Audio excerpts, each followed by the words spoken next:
So why should you visit Staunton, Virginia? Stick around and I'll convince you why. I'm Mike, the two-lane traveler, bringing you another road trippin' video. Today I'm going to tell you about lots of great things to be seen in the city of Staunton. And it's pronounced Staunton, not Staunton. You'll see historic homes, churches, and commercial buildings from throughout the 1800s. You'll also see the birthplace, museum, and presidential library of our 28th president, Woodrow Wilson. You'll visit a tiny photography museum that just happens to have more cameras on display than anywhere else in America. You'll see a glass-blowing studio and some incredible blown glass art on display. You'll see a fiberglass giant like the ones I commonly shoot, known as a muffler man. And you'll see several other surprises and interesting stops along the way. So let's get started. History plays an important role in defining Staunton. The first European settlers arrived in the area in 1732. The town of Staunton, Virginia was formally named and founded in 1747. Today it has a population of almost 26,000 people, and it sits at an elevation of 1,417 feet. Churches play a key role in the history of most towns, and Staunton is no exception. These are some of the earliest ones still standing. Trinity Episcopal Church, 1855. Trinity Parish House, 1872. First Presbyterian Church, 1874. Central United Methodist Church, 1892. Emmanuel Episcopal Church, 1894. St. Francis of Assisi Catholic Church, 1895. And Faith Lutheran Church, late 1800s. Second Presbyterian Church, 1902. Many community buildings that played key roles in Staunton still exist, including Mary Baldwin University, started as Augusta Female Seminary in 1842. Stewart Hall School started as Virginia Female Institute in 1846. The Stonewall Jackson School was built in 1887 as Staunton's first permanent public school. The Clock Tower YMCA building was the original YMCA, built in 1890. The clock is still maintained by the city. The Masonic Temple has dominated the Staunton skyline since its completion in 1896. The Augusta County Courthouse was built in 1901 and is the fifth courthouse to occupy this site, beginning with a log building in 1745. When the Virginia Central Railroad was constructed in 1854, it changed Staunton from a rural village into a major center of commerce.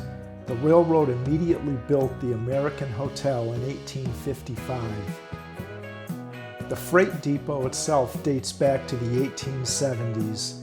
Today, it's a very good restaurant called The Depot. Between then and the beginning of the 20th century, warehouses began to pop up in response. This area, named The Wharf, was listed on the National Register of Historic Places in 1972. This Victorian-style building was built around 1880. It was originally the Hoag and Hutchinson Wholesale Grocery House. It was completely renovated in 1982. White Star Mills owned this huge flour mill that was built around 1892. Today the first floor is the Mill Street Grill, my favorite restaurant in Staunton. Staunton is filled with 100-year-old and 200-year-old houses too.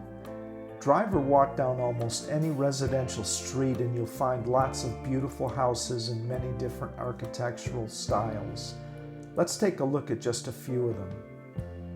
Lighten up, take me on your magic river. Tell me all your dreams align.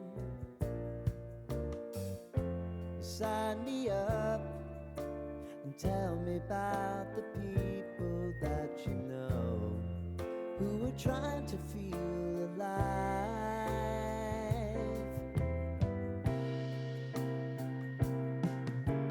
Life can get hard, so honey, if you need to cry,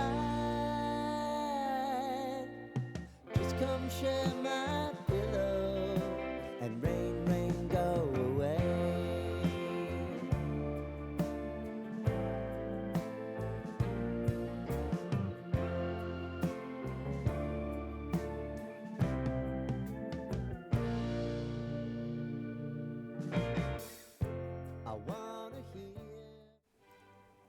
One of the things Staunton is most famous for is that it was the birthplace of Woodrow Wilson, the 28th President of the United States. This house was built in 1870 after the Wilson family had already moved on to Augusta, Georgia. It's used today as the Woodrow Wilson Presidential Library and Museum. A couple of houses down is the actual birthplace of Wilson. It's a 12-room Greek Revival-style home built by the First Presbyterian Church as their minister's home. Wilson's father became the minister of the church when the family moved there in 1855. Woodrow Wilson was born there on December 28, 1856.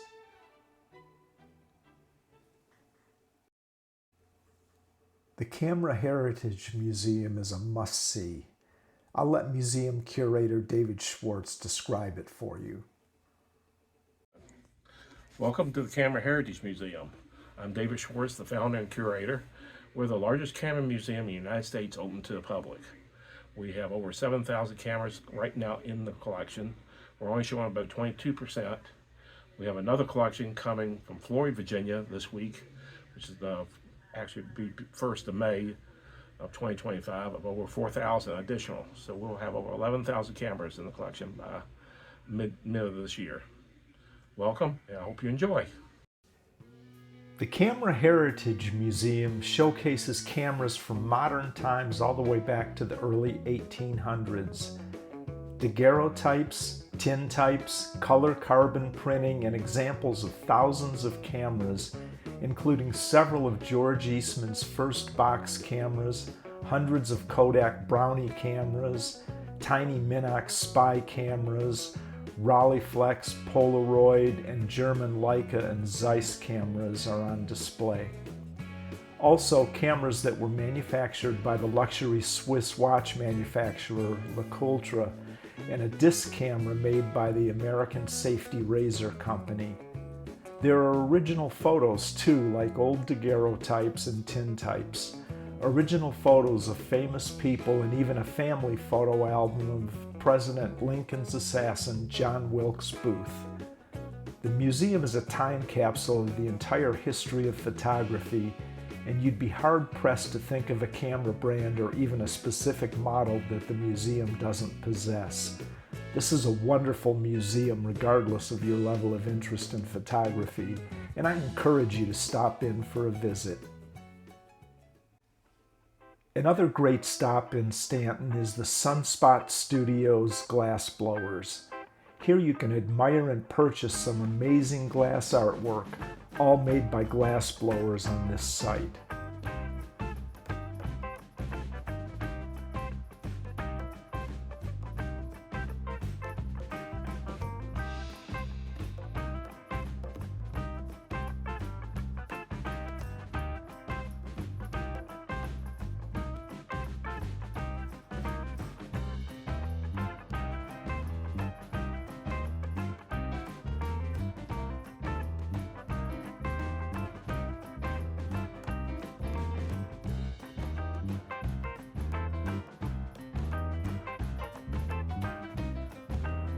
I bought this beautiful piece for my wife Sharon, and it's now sitting in our cabinet at home.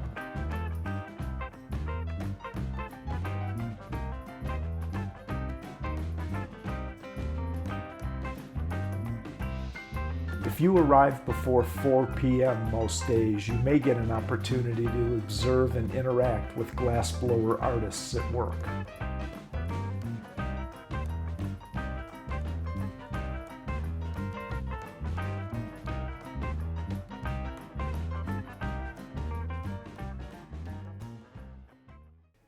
Next, let's take a look at some outdoor art around town, some beautiful and some quirky.